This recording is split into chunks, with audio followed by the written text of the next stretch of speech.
The conflict between Russia and Ukraine entered a tense new chapter in March 2025.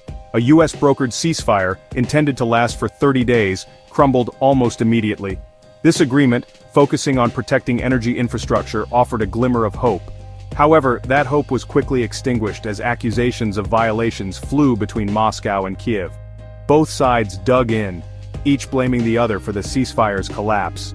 The agreement, reached after intense negotiations, was shaky from the start. Disagreements emerged even regarding the exact time the ceasefire was meant to begin. This confusion only heightened the existing mistrust between the warring parties. The agreement ultimately proved unable to withstand the deep-seated animosity and suspicion that has come to characterize this conflict. The breakdown of the ceasefire had immediate and devastating consequences. Hopes for a negotiated settlement dimmed. The violence, which had briefly abated, resumed with renewed ferocity. Civilians caught in the crossfire once again bore the brunt of the suffering. Russia and Ukraine wasted no time in accusing each other of violating the fragile ceasefire. Each side presented its own narrative, each claiming to be the victim of the other's aggression.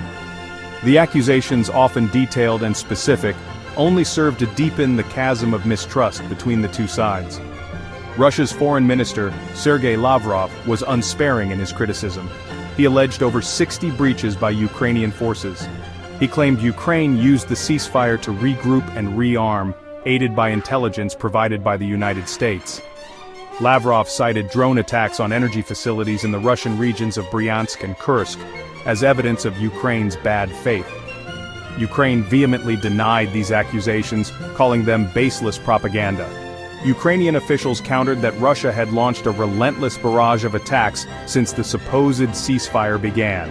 They pointed to nearly 70 missile strikes, the deployment of over 2,200 drones, and the use of more than 6,000 guided aerial bombs. These attacks, they insisted, primarily targeted civilian infrastructure, causing widespread death and destruction. Despite the escalating tensions, diplomatic efforts continued, albeit with limited success. The Antalya Diplomacy Forum, held on April 12, 2025, provided a stage for a war of words between the two sides. Lavrov and his Ukrainian counterpart, Dmytro Kuleba, traded accusations, each reiterating their government's stance. The forum, while offering a platform for dialogue, yielded no tangible progress towards a resolution. The United States, deeply involved in mediating the failed ceasefire, continued its diplomatic push. U.S. envoy Steve Witkoff met with Russian President Vladimir Putin on April 11, 2025, in a bid to salvage the peace process. The details of the meeting remain closely guarded. However, given the lack of any breakthrough, it is clear that significant hurdles remain. These recent efforts followed on the heels of earlier U.S.-mediated talks held in March 2025. Those talks, held separately with Russian and Ukrainian officials in Saudi Arabia, had resulted in the initial ceasefire agreement. However, conflicting statements from both sides in the aftermath of those talks foreshadowed the agreement's eventual collapse.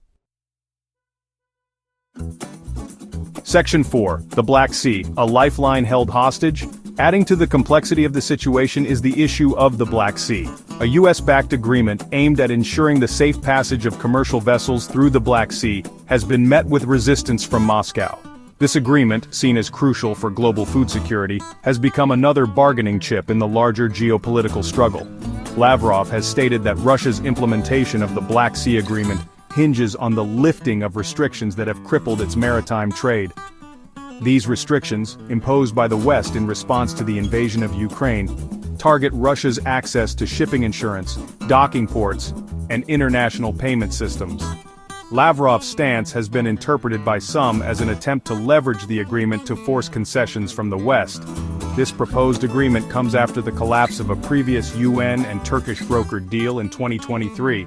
That deal, which had allowed for the safe export of Ukrainian grain, was abandoned by Russia.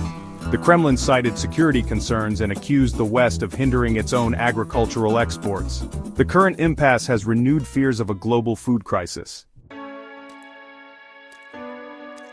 Section 5. The world reacts, a chorus of condemnation and support. The international community has watched the unfolding events in Ukraine with a mixture of alarm and condemnation. Western leaders have denounced Russia's actions, calling for an immediate cessation of hostilities and a return to the negotiating table. The United States, under President Trump, has described the war as terrible and senseless, urging Moscow to choose the path of peace. European allies, acutely aware of the conflict's potential to destabilize the continent, have rallied behind Ukraine. Billions of dollars in military and humanitarian aid have flowed into the embattled nation, bolstering its defenses and providing a lifeline to its beleaguered citizens. French President Macron has even proposed deploying European troops as part of a broader security guarantee for Ukraine, a move that has been met with strong opposition from Moscow. The United Nations, hampered by divisions within the Security Council, has struggled to play a decisive role. UN Secretary-General Antonio Guterres has expressed deep concern over the escalating violence and called for a de-escalation of tensions. However, concrete action from the UN has been limited, highlighting the organization's limitations in dealing with conflicts where the permanent members of the Security Council are directly involved. Section 6. The long road ahead, navigating the path to peace. The road to peace in Ukraine remains fraught with obstacles. The breakdown of the US-brokered ceasefire, coupled with the ongoing blame game, has deepened the chasm of mistrust between the warring parties. Diplomatic efforts, while continuing, have yet to yield any tangible breakthroughs. The Black Sea shipping agreement, seen as a potential confidence-building measure, remains hostage to political maneuvering and competing demands. The broader geopolitical stakes only add to the complexity. The conflict has exposed existing fault lines within the international system. It has also highlighted the limits of international diplomacy in the face of raw power politics. The war has become a proxy conflict, with global powers jostling for influence and seeking to advance their own strategic interests. The human cost of this conflict continues to mount.